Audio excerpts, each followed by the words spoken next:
It's the weekend, and Miami's pristine beaches are packed.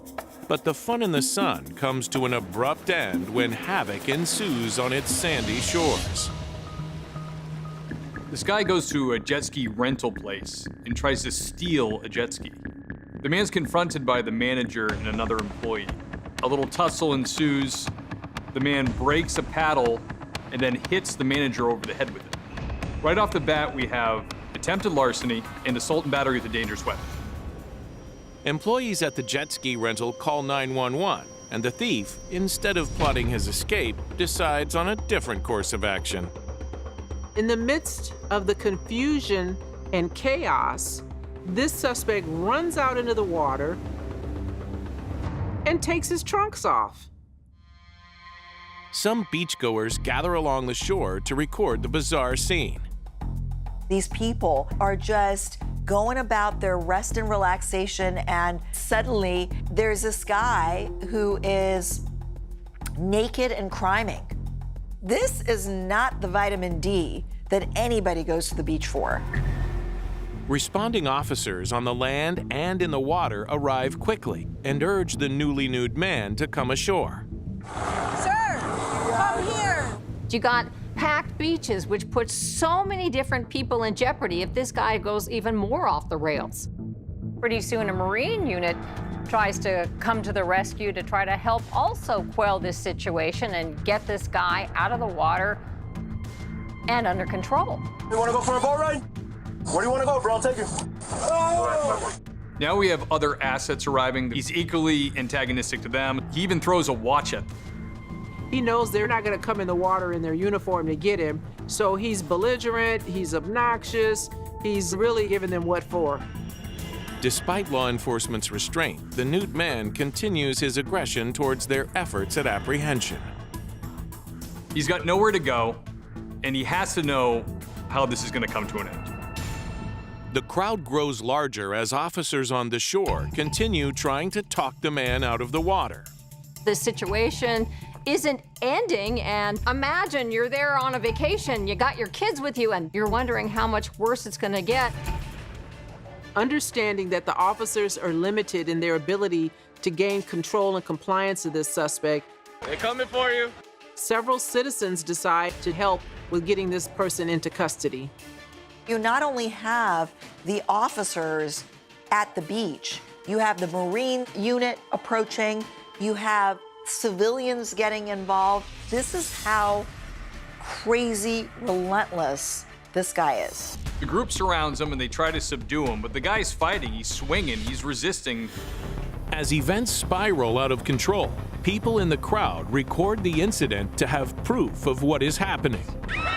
Here's some whacked out dude in the water. He's so strong, he's so big, and he's so angry. This is dangerous.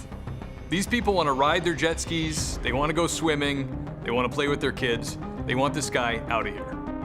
It's not something that happens normally. Given the circumstance, it makes sense that individuals in the water were willing to bring him back to shore where patrol officers could then put hands on him. Definitely good job done by the civilians. There's nothing worse than getting soaking wet in uniform with all your gear on. Once this guy is finally dragged on shore by this group of good Samaritans, thankfully, police are then finally able to get him under control. And you think, this is finally going to end. But it doesn't.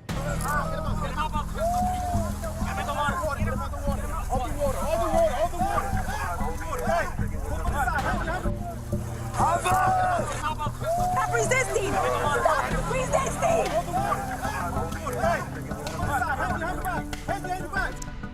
He is flailing his arms, he's moving around, he's textbook resisting arrest. Officers get the man under control and on a beach cart, where he continues to be defiant. We don't have all day for you. Let's go. All right, let's go. Why are you stressing? Officer? Auto. Yeah. Aye. Ready? Ready? Let's go. Wait. All right, let's go. You're finally thinking, he's going to get off the beach. He's going to be put in the ambulance. And then his towel falls off. One second. Give me a second, please. I'm not going nowhere. I'm naked. This ordeal went on for more than 20 minutes. This is a long period of time for people to be sitting there wondering what a big mistake they made to make beach plans for the day.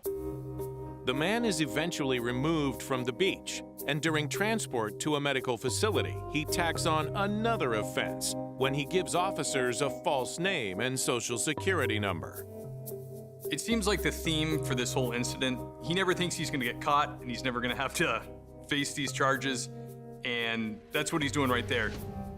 After being cleared medically, the man is eventually identified as 47-year-old Yakov Levi. He is taken to a correctional facility and booked on a litany of charges, including aggravated battery of an officer, grand theft, providing a false name after arrest, and lewd and lascivious behavior. The most peculiar thing to me about this situation is that he has a failed attempt to steal a jet ski. He goes into the water, gets naked, and has no game plan from there. He's just winging it. He's a knucklehead. Eventually, he would have had to get out of the water or run risk of being stung by a jellyfish in a place that probably would hurt a lot.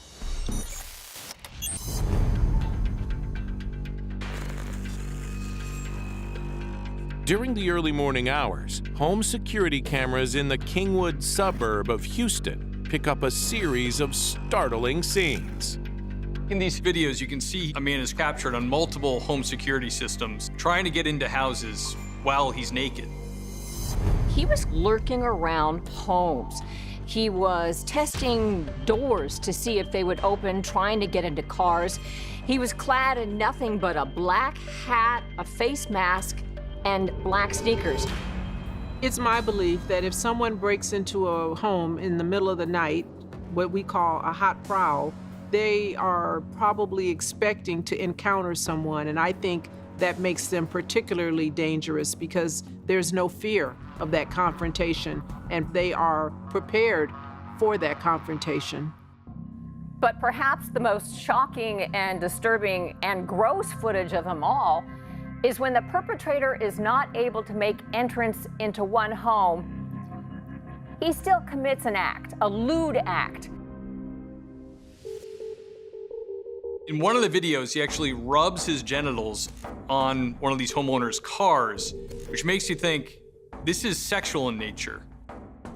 I liken this to an animal marking its territory. This guy is not just a criminal, but he's a reckless criminal. His DNA is at that location. So he's placing himself at the crime scene. But the creepiest event of the night is yet to come. It's about 3:20 in the morning. This man and woman were dead asleep in their home when all of a sudden the female wakes up and notices not just an intruder, but a naked intruder standing over their bed. I would freeze.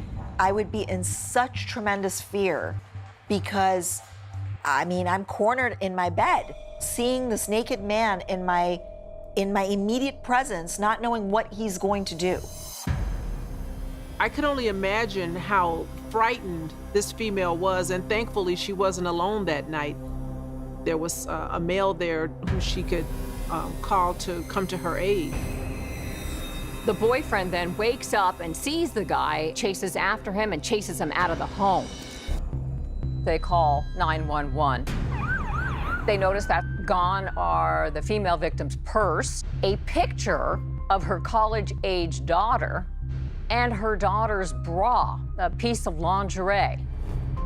This adds a different layer to this offense because these items are very intimate.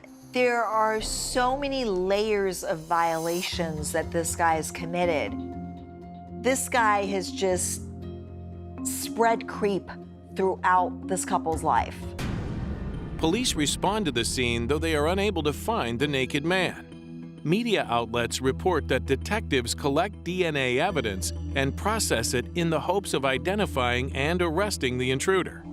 Well, the commander here at the Houston Police substation says they were able to recover physical evidence. Lab results are pending as residents remain on edge. Unfortunately, there's no peace of mind for this neighborhood at this point. The perpetrator's still on the loose, and they've not located him.